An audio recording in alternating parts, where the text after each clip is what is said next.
Hello, I'm John Hartlage. Welcome to my channel.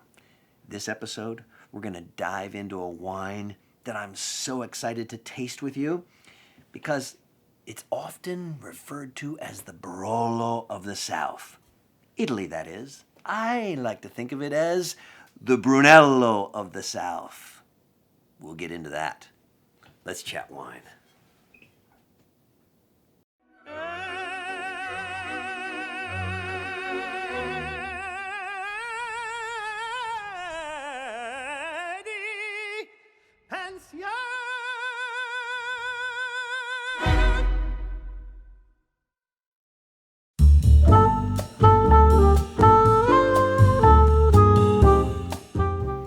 Aglianico.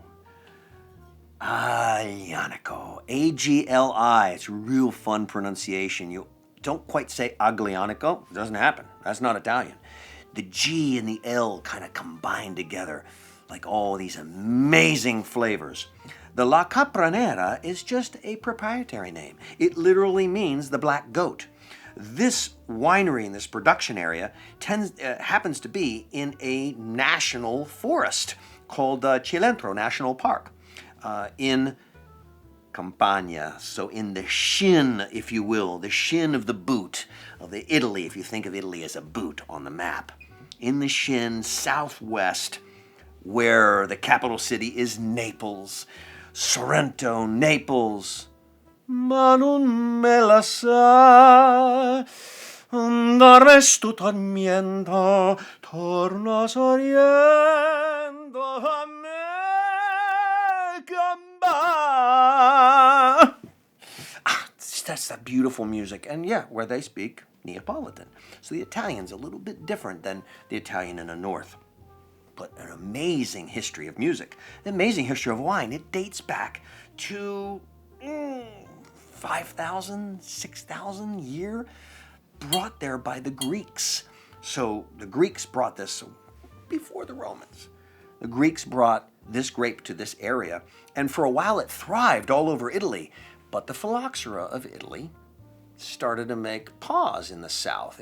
Phylloxera outbreak that hit France a couple years later, hit Italy, 1891. 1891, but it was mostly contained to Calabria, a little farther south in Campania. But the Aglianico grape has been in this area for a very long time. It's actually known, Aglianico, as one of the grapes with the longest consumer history mentioned in books dating way back. Okay, and an area of Italy that's just ripe with history, so much history. But, so Aglianico. Now, I called it in the intro, I like to think of it as the Brunello of the South, only because of the structure. It's known as the Barolo of the South. I like to say Brunello only because, for me, the Brunello has a little more of the Cabernet type structure, a little more up and down, vertical, where Barolo has a little more of the wide kind of almost Pinot Noir, Grenache, those types of side tongue acidity and texture.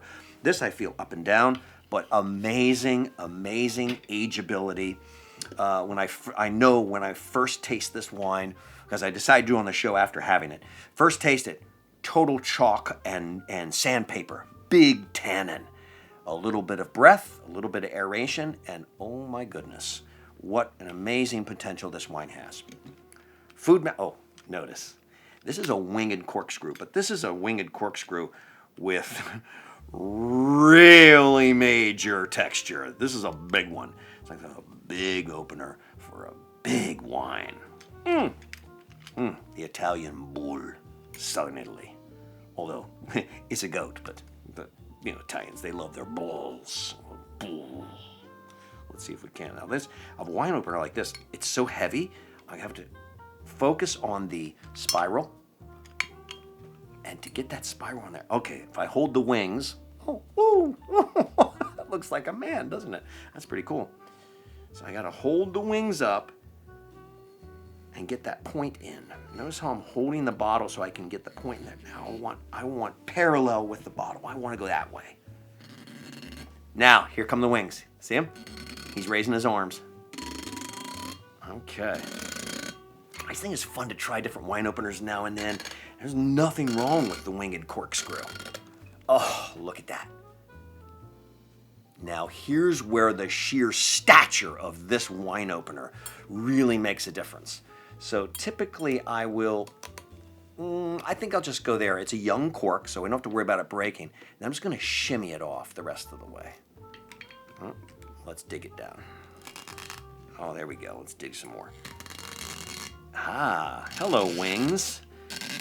Now we're sure to get the whole cork. Oh, good. Whew, another save.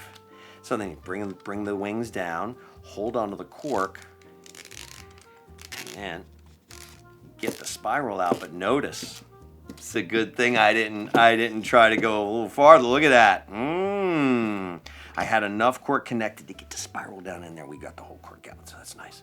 Now, this is also a composite cork, so they're using old cork, shredding it and pressing it together. So it's kind of recycled. And let's take a little listen. So food match, wild boar, gamey meats. Aglianico is known to have a kind of a meaty texture and a meaty kind of flavor and a little bit of salt notes to it. So salty foods go really well. So for vegetables, escarole, beans. Just think of it, every Jersey and New York Italian's favorite little 11 o'clock snack before bed. Big thing of garlic bread and escarole and beans, you know? So there you go. That's fabulous. A really cool food match. Also, salty cheese. Asiago, aged provolone. In this case, a Reggiano-style Parmesan. And I'm thinking with the tannin, maybe some chocolate. But you get a little Parmesan over some pasta and voila.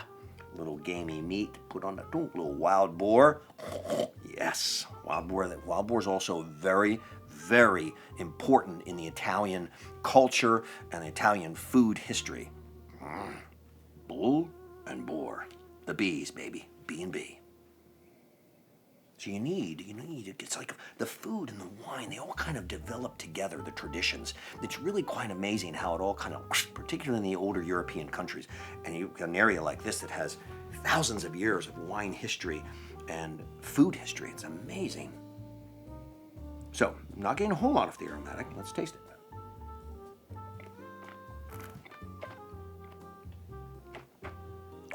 Just like I thought. Tannic. It's really kind of coating the back of the throat. A little bit of sandpaper. Let's pull another glass. Absolutely. Here we go. Bernoulli's principle coming at you. Inertia. Forcing air into the wine. Aging the wine right before we serve it, or as we're serving it. Okay, let's try that now. There we go. So, the reason why I'm making a big deal about Brunello is because Brunello is really one of the most amazing wines from Tuscany and great in the cellar. They can run anywhere from $40 on the low end, $40 retail, up to $120, $130, $140, just like Bordeaux from France. This running anywhere from $20 to $25, maybe even as low as $15 you might find it. Excellent, excellent value for a wine that you can enjoy young, as long as you decant, but it's just beautiful in the cellar because it has such dense fruit to go with that tannin. So the fruit's not going to go away even once the tannin fades. Still, a food wine. This is not a jammy style wine. It's not going to drink like Cabernet right away. Very interesting. It's young. There's almost, I don't want to say as light as that. I was going to say, but there's this little light cherry Beaujolais note, but there's also Pinot Noir note. I know there's almost a Sangiovese Brunello, that little Cabernet structure on the back, but it's certainly smoothed out. It didn't dry my mouth out. Now, let's try with a little cheese. And I'm guessing with that tannin, dark chocolate. Oh, that cheese is delicious. That's a producer in Illinois called Stella. I bought some organic Parmesan or Reggiano style Parmesan. Oh, that's good. Of course, when I see Stella, I always think of Cat on a Hot Tin Roof, little Tennessee Williams. Stella! Can't help it. It just happens.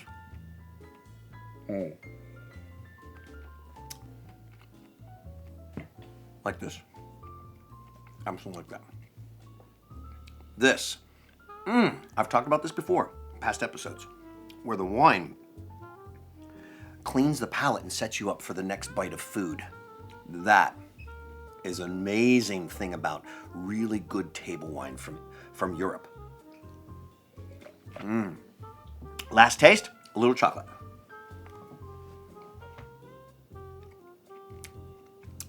This is really fun. So you serve a little with your wild boar.